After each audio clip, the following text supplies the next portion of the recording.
Welcome to Spark Race Member Spotlight. Thank you so much for joining me today. SENsational Foundation works in the inclusive employment space. For those who might not be familiar, Maheen, what is inclusive employment?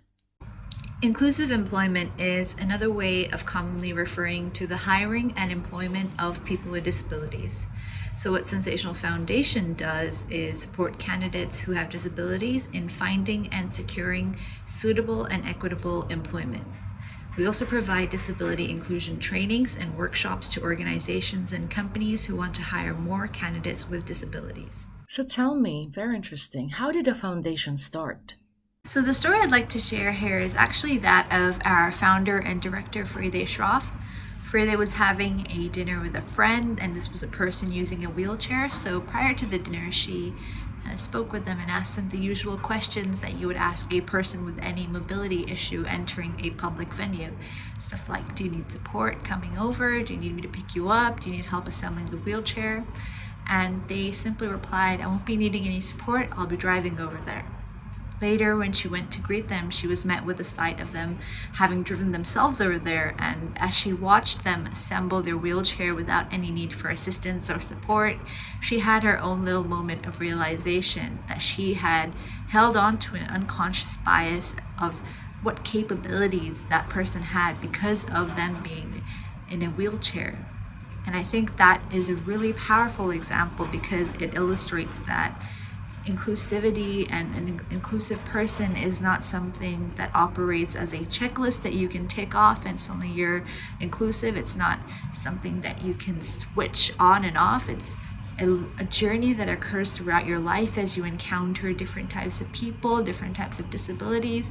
And I think the commonality that emerges is that it's never a person's disability that defines what their strengths and their abilities and their limits are.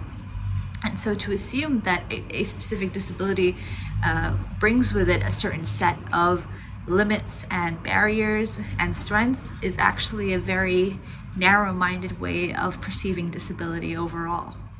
What's the need like for inclusive employment training and recruitment in Hong Kong? There is a very urgent need to focus on inclusive employment globally, but also in Hong Kong specifically. For example, the unemployment rate for people with disabilities, or PWDs, in Hong Kong is almost twice that of the average unemployment rate. This is largely due to the stigmas against disability that PWDs encounter in their daily life, and the misconceptions of disability that many employers hold.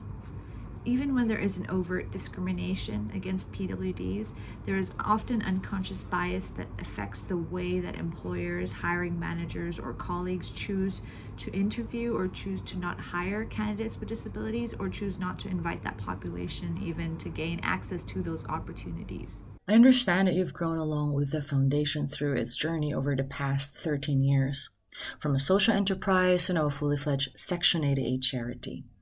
Can you tell me more about this journey and what drives you and the foundation to keep doing the work that it does? My journey with SENsational Foundation began in 2018, back when they were still a consultancy. So our activities were a little bit different back then, but the mission and the vision has remained fundamentally the same, and that is to create more equitable employment opportunities for people with disabilities in Hong Kong and to create a equal society in Hong Kong that recognizes the talents of those people with disabilities. I think what drives me to remain at SENsational Foundation is firstly the moments of interactions I've had with people with disabilities where I've been made aware in a real visceral way of how terrible it is that these people with talent, with skills, with strengths are neglected because of a misconception held by society at large of what their capabilities should be, dependent on their disability. And so that seeing how wrong that is has been a great motivator for me to remain at the foundation, to pitch in and contribute in any way I can to create better change. But also I think the foundation has always prided itself on having a very tightly knit team of committed people who want to see change in the disability inclusion space and who work tirelessly to make that change happen.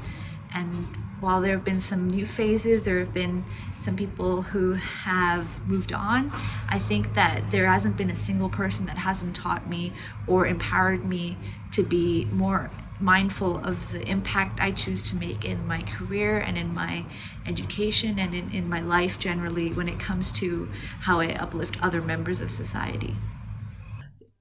Individuals like you inspire me, inspire Spark Race every day. So we know you're currently in the middle of your global virtual fundraiser called the Walk for Inclusion, hosted on our platform Spark Race. Can you tell us more about that event and why you chose Spark Race? Sure. It's our second year running this annual fundraiser, and we're very excited this year to have people registered from around the world to show solidarity about disability inclusion, not just in Hong Kong, but also beyond.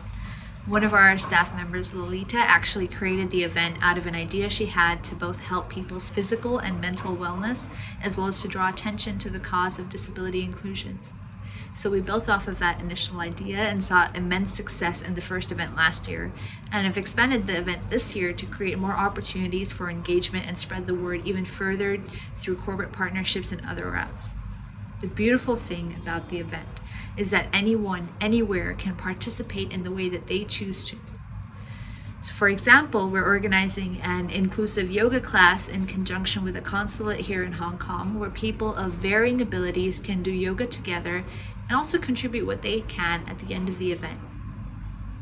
We also have many corporate teams who have signed groups of employees up across their regional offices as an engaging team building event for a meaningful cause.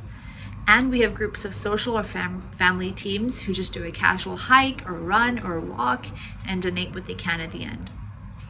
We chose Spark Raise as our platform for this year's event because we wanted to empower donors and participants to share with their network, who can then in turn share with their network. That snowball effect is critical to amplifying our message about why disability inclusion is important, because arguably our biggest resource as a small nonprofit are our champions and advocates. They are people who understand what we're doing and why it's so important. Using a peer-to-peer platform like SparkRaise was initially new to us, but we are seeing corporate teams engaging with it and seeing individuals make their own linked fundraisers that all feed into our original one, which was something we didn't see during last year's event. Thanks for sharing that info, Maheen.